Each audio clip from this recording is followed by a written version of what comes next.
Welcome to Talk to Me, Conversations on Relationship Power, hosted by Love Before All. I'm Annie Paraison. Relationships are the blueprint for everything we build, from our families to our teams to our communities.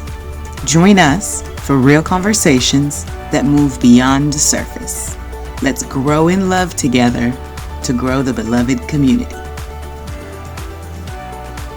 Today, we have Jacinda Diaz with us, the Konscious Worker from Konscious Youth Development Service. And Jacinda is a multifaceted person who strives to move with love, authenticity, and intention. These driving forces have led her to give forward to her community through yoga, breathwork, deathwork, and nourishing food. Before we jump into the conversation with her today, we like to ground the conversation in relationship by asking all of our guests the following question. Who or what taught you the most about relationship, and how has that shaped who you are today? So first, thank you for having me. I'm very excited to be sharing this time and space with you and having this conversation. I've thought about this a little bit, and it is definitely less of a who and more of a broad answer of life being what has taught me the most about relationships. Growing up, specifically thinking about romantic relationships, didn't really have great examples of what that should be or what that would look like. I've seen glimpses through my family and relatives, but when it comes to relationships, I feel that to some degree I've learned a lot of what I don't want. And that has allowed me to expand my scope of what it means to me to have relationships, whether that's romantic, platonic, however it shows up. I would say just life in general has taught me the most rather than any specific place or person. Yes, I can relate for sure. I appreciate that you mentioned non-romantic relationships. I find relationship, regardless of their nature, help you deepen self and relational awareness. Given that we all have a blueprint for how we connect, who or what gave you your first definition of love? And how has that definition evolved to shape who you are today? I would say the two people come to my mind the most, my grandmother, my dad's mom, and my dad. So I was born after my parents had lost a baby. So though that is a tragic loss, I think it set the stage for me to be valued much more than they have valued others who have come before me. And I think that they have really shaped the way that I move through the world because I have been so loved by them that I actually feel like I belong. And I feel very supported. I have a great sense of myself, my worth, and sense of belonging to the world at large because of them. I do struggle with belonging when it comes to spaces and communities, but the world at large, I do feel like I'm supposed to be here. And that's because of the love that was shown to me as a child. Love we are born into tends to greatly influence the love we end up having with the rest of the world. Thank you for sharing that.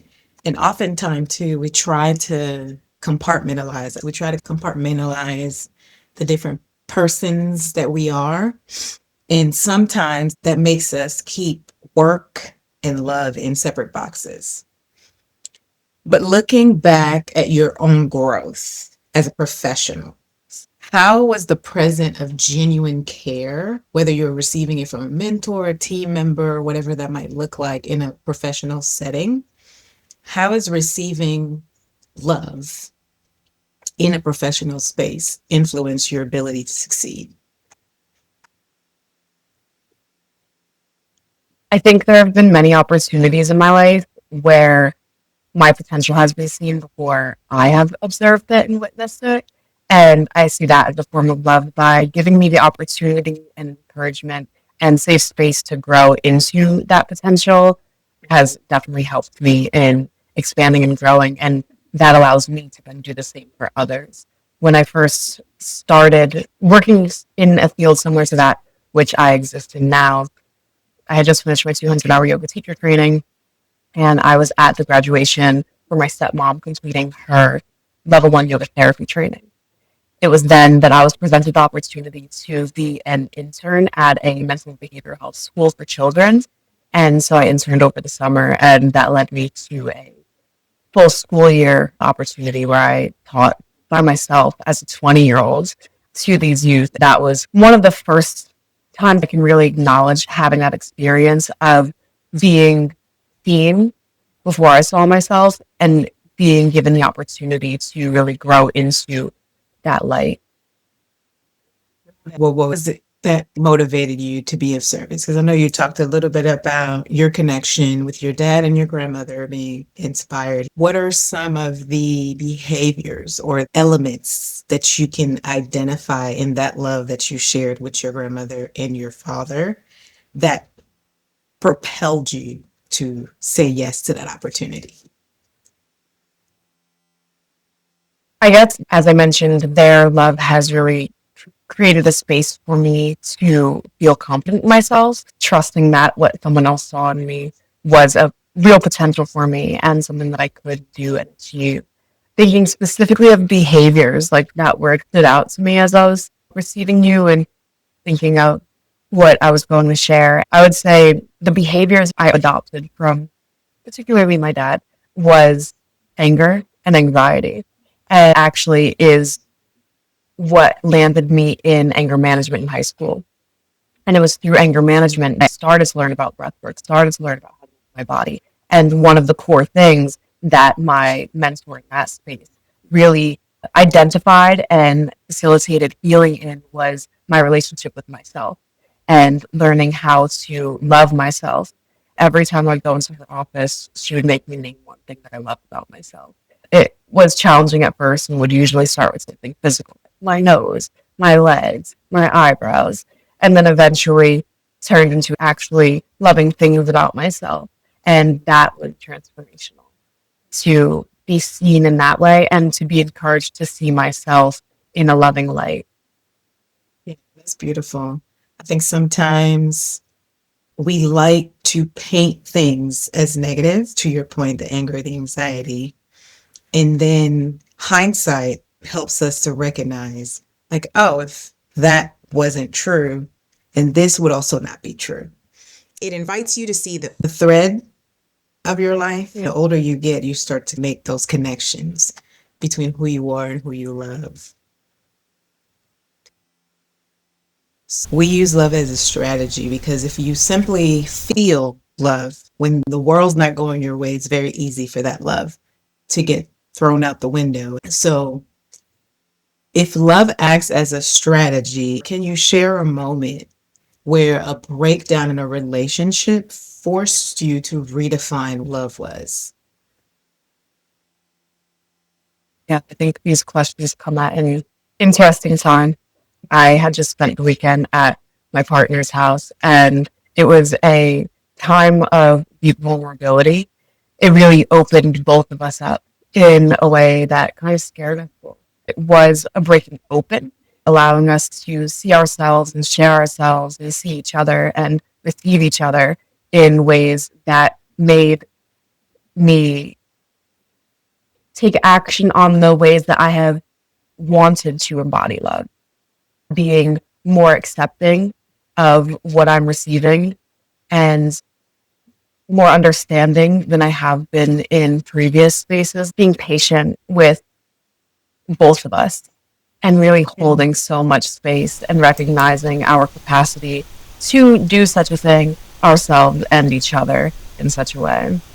What role does forgiveness and commitment play in that? I would say in this experience, there hasn't been much need yet for forgiveness between each other, but definitely forgiveness to the self. And that's even from wounds that we carry from outside of our relationship or before our relationship. What was the other word that you mentioned? You said forgiveness and Commitment. commitment. Yes, that's the big one. It's recognizing that it is a constant choice. And as you have a little awareness of, I have anxious attachment. So being like, oh, you have to choose constantly? That scares me at first. Like, what do you mean you're constantly having to choose? But then that's my habitual mind in that attachment space. But when I look at the other side of it, I'm like, oh, wow, you're constantly choosing me. That's like a very honorable space to be in. That's a very worthy space to be in. And I feel worthy, and he sees me as worthy. And that's the beauty of it. There's nothing really to be scared of when you look at it through the proper lens. But it's not always my first lens. Oh, beautiful.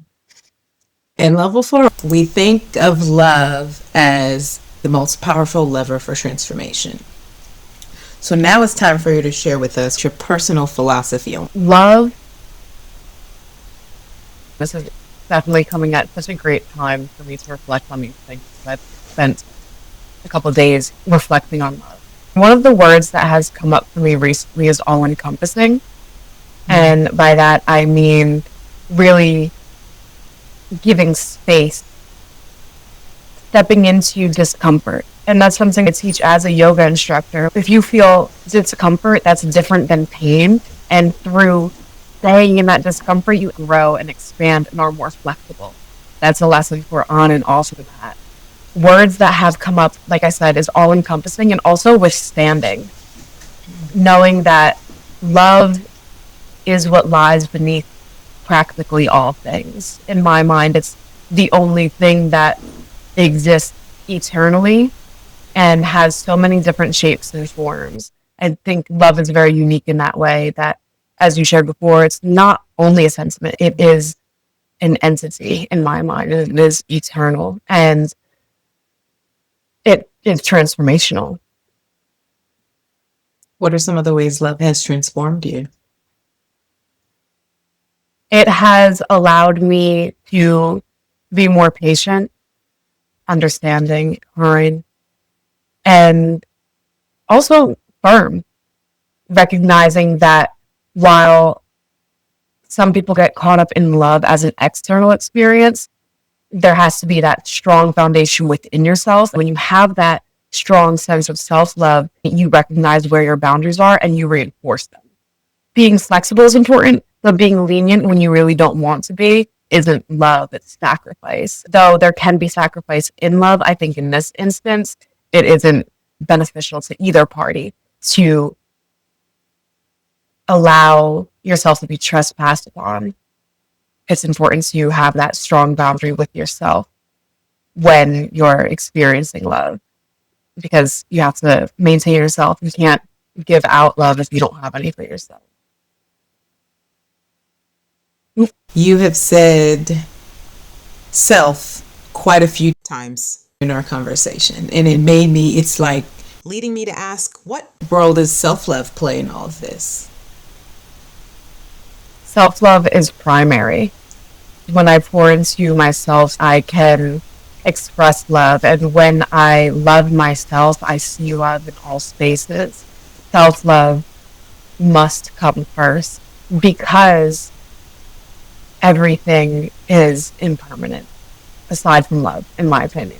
With things constantly changing, that the love we share or the person we see as our partner end one way or another, whether in death or life. Understanding that when we have a strong foundation with ourselves, we're not relying on that person for love. This is something that those who identify with feeling anxious can worry about. Being like, what do you mean I can't trust that this love is forever, or I can't rely on this love? Because I think that then can create an unhealthy balance where you're relying on it rather than both of you pushing together to support this love that you share. You're pulling from it. And I think that self-love is what helps in sustaining it. When you love someone, that means that you have to receive them as well in their fullness and in their woundedness. And so when you have that safe container, then you are able to be a safe space where they feel comfortable sharing with you and landing with you and being fully themselves openly with you. There's not a lot of safety in the relationship, which is ironic for people who have anxious attachment, because you think that safety is that clinging, but if you don't have that safety within yourself, freedom is safety, really. Oh, that's beautiful. So as I'm thinking about what you're saying, and I'm wondering, is it possible for me to love if I don't love myself? Yeah, I think it's possible. I just don't think it's the healthiest love you can give someone. It should be a priority to continue to expand your understanding of what self-love is and practices that enhance your self-love.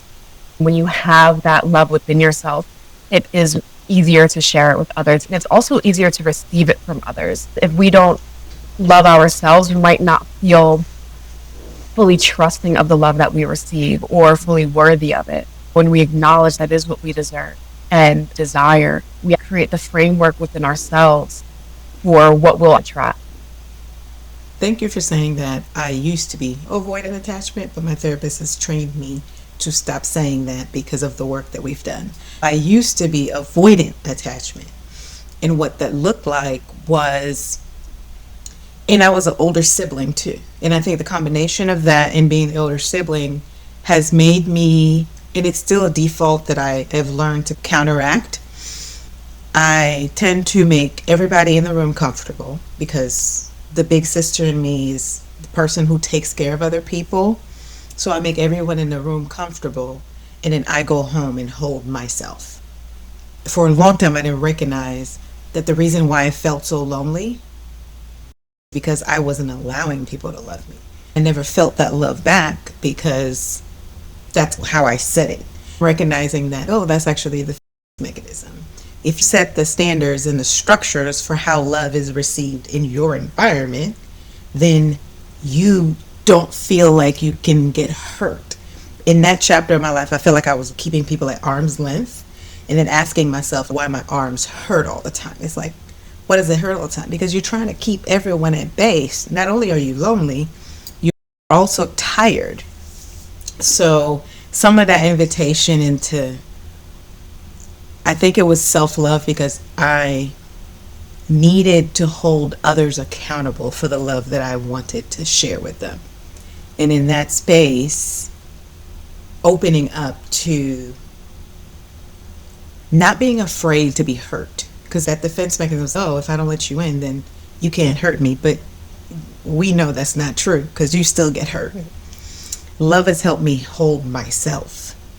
And the reason why that's important specifically, it's because now that I can hold myself, I'm not afraid when someone is like, I'm not afraid to hand my heart to someone because I'm like, oh, I can hold me if something happens. So yeah, now I willingly offer love and I share it with everyone.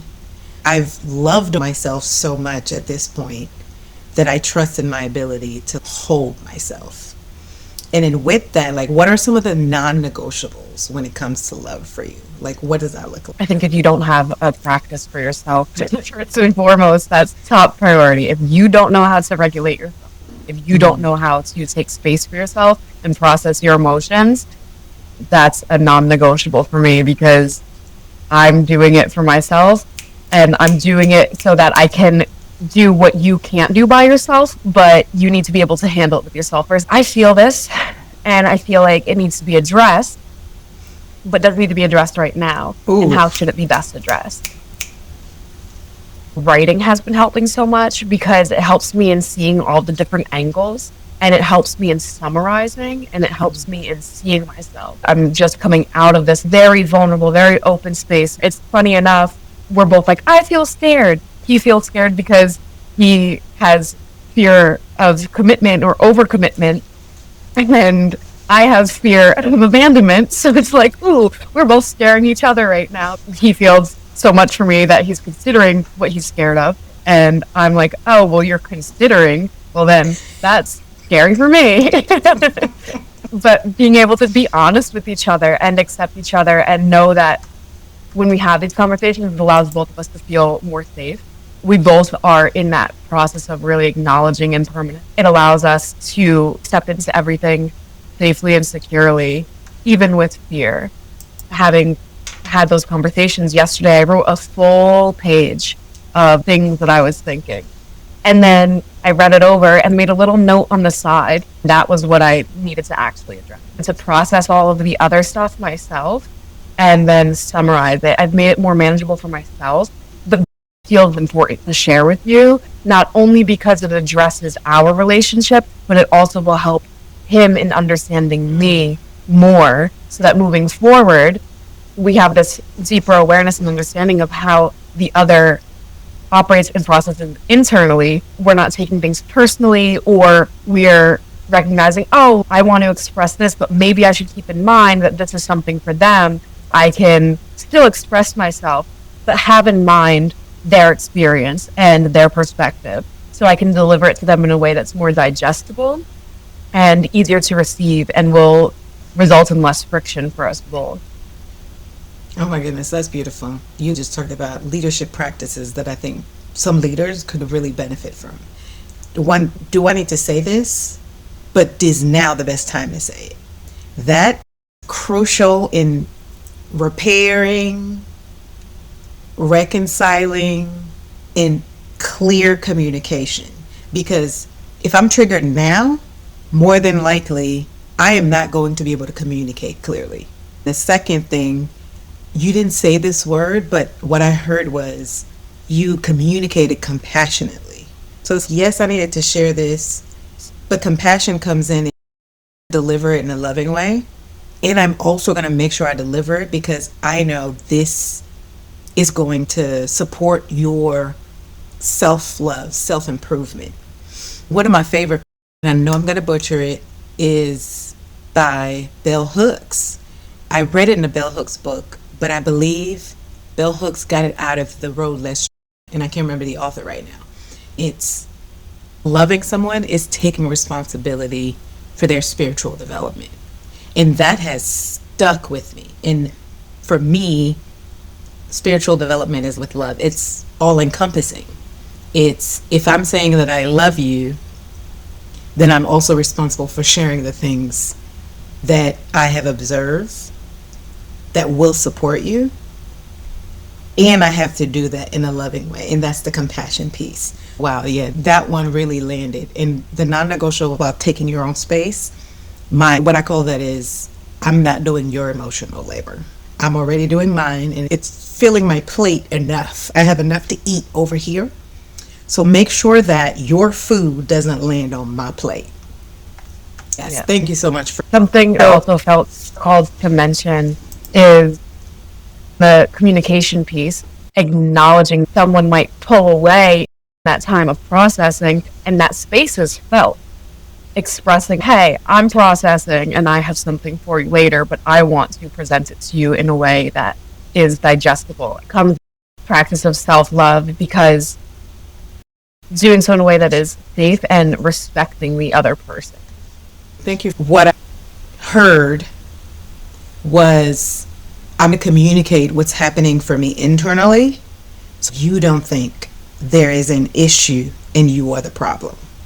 That's what I heard, and I need to communicate what is happening for me in the moment so that I don't feel a disconnection. Thank you for adding that piece as well. I don't have to say it now, and I'm going to tell you why I need some processing time. There's a need for you to respect my process so that we can both feel safe in this interaction or in this relationship. The other side is we have to be willing to accept each other's realities. If we don't do that, then somebody's experience is getting dismissed. And depending on your style of communication, I think that's really powerful because it tells you I'm still committed.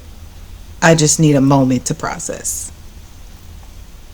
My partner said that has stuck with me and is coming to mind right now. Something that he has reiterated time and time again is, like, I am going to do my best with you because that's what's best for me. If I'm causing you strife, that's causing me strife, and it's going to cause me pain and regret. So I'm doing my best with you, but really it's an act of self-love to give to you in the way that I do. Oh my goodness, that kind of leads us right into the next piece, because at level 4 we talk a lot about beloved community. I want you to elaborate on, what does it look like? What do you think it takes to expand love beyond our inner circle? Because what you shared was a great example of interbeing, right? I know you're well if I'm well, so my motivation is to make sure I'm well so that you can be well. With the interconnectedness of who we are as human beings and living things in general, what do you think we need to prioritize or lean more into to expand love beyond our inner circle? I think that's an interesting thing to contemplate within myself because I am someone who dances with rage. And I think it's an easy thing to access and an important thing to access, especially in the world we live in. We witness injustice and inequality, recognizing that the root of most harm comes from suffering. A practice that I tap into often when I'm in shared spaces is looking around and recognizing how beautiful it is that everyone is in that space, because everyone you meet has been through a period of their lives they thought they couldn't get through. For us to all have that resiliency is beautiful, and recognizing, connecting with the humanness of each person, because we all experience pain, we all experience love. To me, those are the same thing on different parts of the spectrum. A lot of people are living in pain. The most you can do is be compassionate to them and offer space. Something that stands out to me is, I don't know how visual your podcast is, but I look a certain way. I was working at a restaurant, and sometimes at that restaurant, I really go full on. I do my makeup. It was one of those days, a man wearing a Make America Great Again hat. I could see his resistance in seeing me, and I could feel my resistance in seeing him. But I was like, wait, we're both in this space coming together right now. And can I still be compassionate? And I think that's something that gets lost in this time. We need to be open to people who look like someone we wouldn't like, even sound or act like someone we wouldn't like, because we're not going to change anyone's heart or mind meeting fire with fire. We have to be open to them for them to be open to us. And when we're open to hearing them and showing them compassion, that allows them to lean in. And I have seen, like, I know a lot of people in this political climate are quick to delete someone off of social media, and that's not me at all. I don't do that because I want to see what other perspectives are. I think that's a very important part of experience, is seeing other perspectives and also allowing them to see my side. And as time has passed, I'm seeing people coming more toward the center of the political spectrum. I don't think I'm a direct influence on that, but maybe I am to an extent. I recognize the value of leaving open space because everyone has the opportunity to grow. When I reflect on people I've met in my life who I am like, that is a bad person, I still can recall moments of them being a really good person. I don't think any person can be fully evil. With love and understanding, people can soften, and that's often a defense mechanism or a lack of awareness response, providing space for those people to be welcome into spaces that they may resist or may not want to lean into, them the opportunity to. And it might be teeny tiny steps, but any progress is important. Welcome to the beloved community. So as we wrap up our conversation, I want to open it up to you to share any perspective on what is the wisdom you can offer around maintaining or harmonizing relationships. I think coming back to that non-negotiable, having strong practices for yourself, making sure that your partner has that, and sharing those practices with your partner. Not only in expressing and saying, hey, this is what I do, you should try it, and they say, oh, I did try it and I liked it, but actually doing those practices together. That's something that I'm working to incorporate more of. Before having a conversation with my partner yesterday, like, hey, why don't we take a couple breaths before we move forward in this conversation? Because it allows us to sync up. And that's something beautiful in our relationship. When we're in person, that is a natural happening, which I think is very cool. So taking that time to intentionally sync up and ground and arrive with authenticity and say, hey, like, this is how I feel right now. Like, I feel anxious, but I still want to proceed with that. So I think sharing practices and authenticity in all spaces. Oh, beautiful. Final question before we close. Love is? Eternal. Thank you for joining me today. I really enjoyed our conversation, and I look forward to sharing your brilliance with my audience. Thank you so much for having me. I really appreciate this time.